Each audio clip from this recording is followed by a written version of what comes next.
Hablaremos esta noche de Claudia de Morville.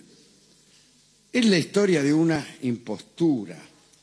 Hablaremos de alguien que aseguró que era Juana de Arco. Se hizo pasar por Juana de Arco.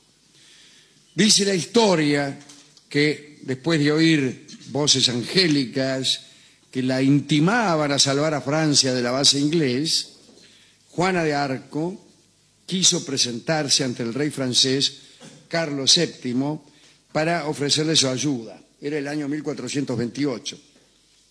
Tuvo que esperar un año hasta que le dieron audiencia.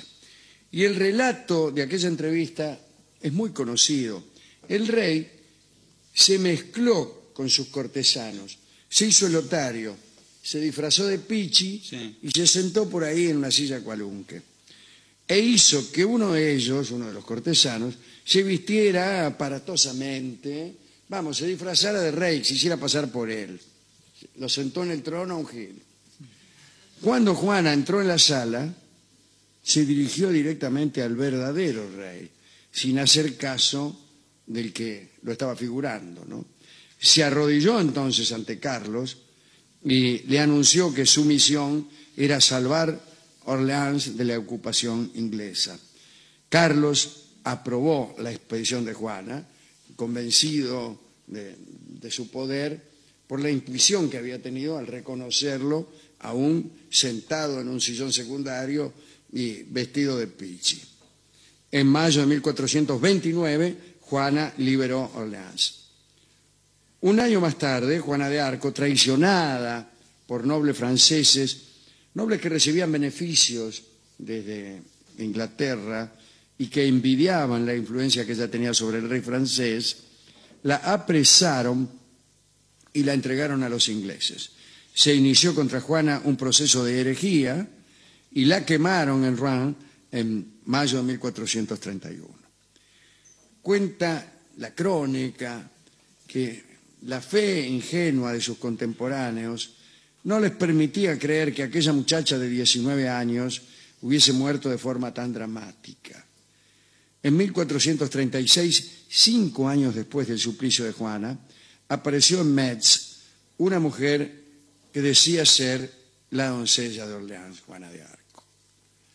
Aseguraba haber escapado de la hoguera merced a una sustitución en el calabozo. Decía que una bruja condenada por la Inquisición era la que verdaderamente había ardido y que ella se había escapado del castillo de Rouen por un túnel. Por supuesto era todo falso, pero por un tiempo le creyeron. La muchacha que se hacía pasar por Juana de Arco se llamaba en realidad Claudia de Morville. Tenía un asombroso parecido con Juana. Parecido que le ayudó no solo a engañar al pueblo, sino también a las más altas autoridades. El caso es que Claudia se presentó en todas partes como si fuera Juana de Arco. Su conducta era absolutamente contraria a la de la verdadera Juana. Aunque los conflictos con Inglaterra continuaban, ella no pensaba en batallas ni en guerras, sino en aprovechar la impostura con fines lucrativos. La falsa Juana se hacía invitar a casas nobles para chupar de ojo, halagada con banquetes, vestidos, joyas, y entonces, contaba sus proezas, sus visiones, con admirable desfachatez, dice aquí. Claudia se presentó incluso ante los que habían sido compañeros de armas de Juana.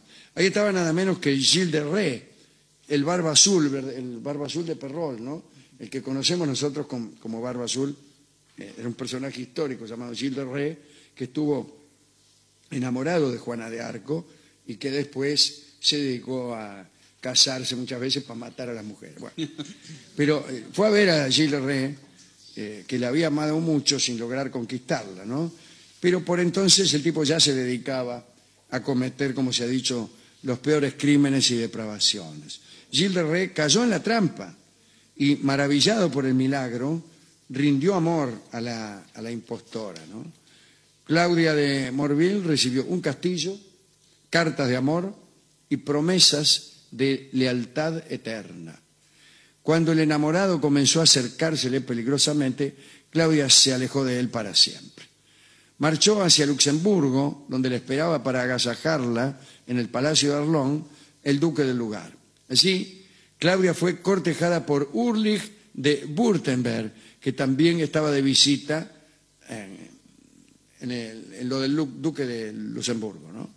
Ulrich le regaló una armadura de oro, caballos, vestidos suntuosos.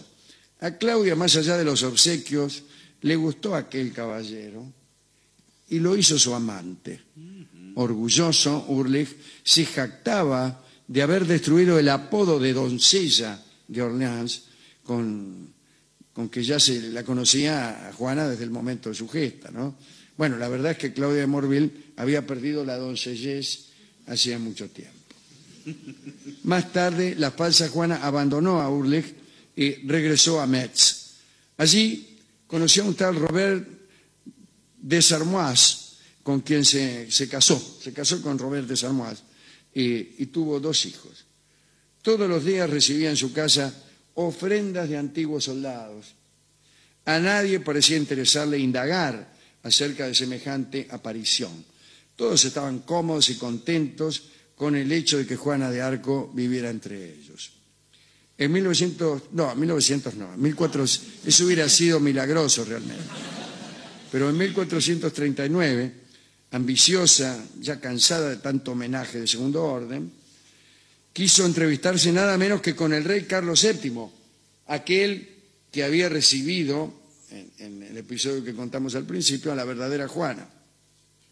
Quería hacerlo para confirmar rotundamente su superchería y conseguir favores de orden real.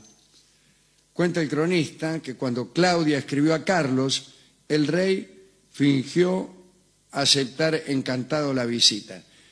Fíjese que este es el mismo rey que había hecho la trampa esa de hacerse el Don Pietro y sentarse a un costado. O sea, no era un hueso fácil de roer.